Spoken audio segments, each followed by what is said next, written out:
Hello Rajesh గారు, police station నుండి మాట్లాడుతున్నాను. మళ్ళీ మీరు డిజిటల్ అరెస్ట్ లో ఉన్నారు. వేరే గదిలోకి వెళ్ళండి. ఒక్కరే. మీ పార్సల్లో డ్రగ్స్ దొరికాయి. చాలా కాలం లోపలే ఉంటారు. 10 లక్షలు ఇవ్వండి, బతికిపోతారు. సార్ అంత డబ్బా? ఒక లింక్ పంపాము, ఇప్పుడే ప్రాసెసింగ్ కోసం 2 లక్షలు పంపండి, మిగిలింది తర్వాత. సార్ 2 లక్షలు. ఏమైంది నాన్న? అమ్మా, ఇతను అంటున్నాడు నా పార్సల్ డ్రగ్స్ దొరికాయట. అరే, కట్ చేసావా?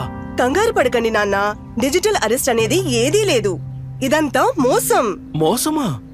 పోలీస్, బ్యాంక్, ఆర్బీఐ వంటి వాటి పేర్లతో వస్తున్న సైబర్ నేరగాళ్ల ఫోన్ లేదా వీడియో కాల్ తో జాగ్రత్తగా ఉండండి.